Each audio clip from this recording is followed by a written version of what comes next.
কিছু মারণাস্ত্র আছে যা পৃথিবীর সামনে প্রদর্শন করা হয় না, সামরিক প্যারেডে দেখা যায় না, এমনকি ক্যামেরার সামনে পরীক্ষাও করা হয় না।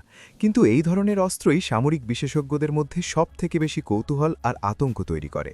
অনেক বছর ধরে রাশিয়ার একটি গোপন প্রজেক্ট নিয়ে সামরিক বিশ্বে গুঞ্জন চলছে। প্রজেক্টটির নাম PAKDA। এটি রাশিয়ার এমন এক স্টেলথ বোম্বার যা আধুনিক বিমানযুদ্ধের পুরো সমীকরণ বদলে দিতে পারে। কেন এই বিমানটিকে নিয়ে পশ্চিমারা এত চিন্তিত? আজ আমরা উন্মোচন করব রাশিয়ার এই গোপন ঘাতকের রহস্য। কেন এই নতুন বিমানের প্রয়োজন? রাশিয়া এতদিন তাদের কিংবদন্তি T-160 এবং T-95 বোম্বারের ওপর নির্ভর করে আসছিল, কিন্তু বর্তমান যুগে রাডার প্রযুক্তি এবং আকাশ প্রতিরক্ষা ব্যবস্থা অনেক বেশি উন্নত হয়ে গেছে। বিশাল আকারের পুরানো বিমানগুলো রাডারে খুব সহজেই ধরা পড়ে যায়। তাই রাশিয়ার প্রয়োজন ছিল এমন এক বিমানের যা রাডারের চোখে ধুলো দিয়ে শত্রুর সীমানায় ঢুকে নিখুঁত আঘাত হানতে পারবে। এই লক্ষ্য থেকেই জন্ম নিয়েছে PAKDA প্রজেক্ট। রহস্য এবং গোপনীয়তা। PAKDA-এর সবথেকে আকর্ষণীয় দিক হল এর গোপনীয়তা। সাধারণত বড় কোনো সামরিক প্রজেক্টের প্রোটোটাইপ বা ডিজাইন জনসমক্ষে আনা হয়, কিন্তু রাশিয়ার এই প্রজেক্টটি একদম আলাদা। দীর্ঘ কয়েক বছর ধরে এর কোনো পরিষ্কার ছবি বা ভিডিও প্রকাশ করা হয়নি। বিশেষজ্ঞরা বলছেন এটি রাশিয়ার সবথেকে সুরক্ষিত গোপনীয়তার একটি। তবে সাম্প্রতিক কিছু ইন্ডাস্ট্রি রিপোর্ট বলছে এই বিমানের উৎপাদন অনেক আগেই শুরু হয়ে গেছে এবং এর আকার হতে চলেছে বিশাল। Flying wing design. বিশেষজ্ঞদের মতে PAKDA-তে ফ্লাইং উইং ডিজাইন ব্যবহার করা হয়েছে, অর্থাৎ এই বিমানের ঐতিহ্যবাহী বিমানের মতো লেজ বা অতিরিক্ত অংশ থাকবে না, বরং এটি দেখতে একটি বিশাল ডানার মতো হবে।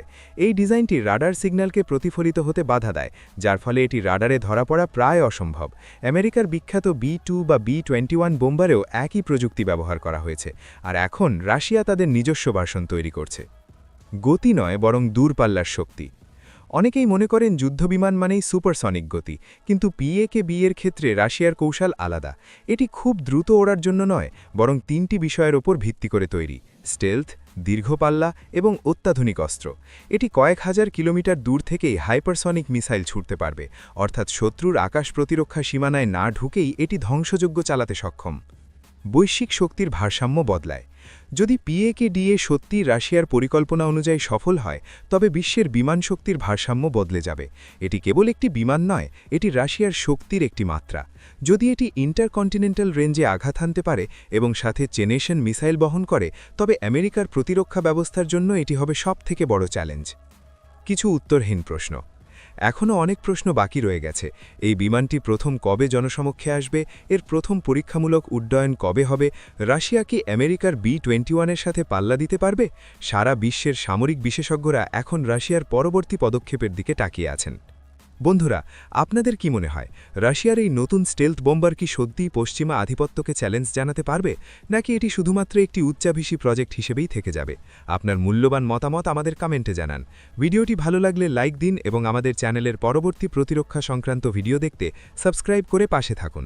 দেখা হবে পরের ভিডিওতে। ধন্যবাদ।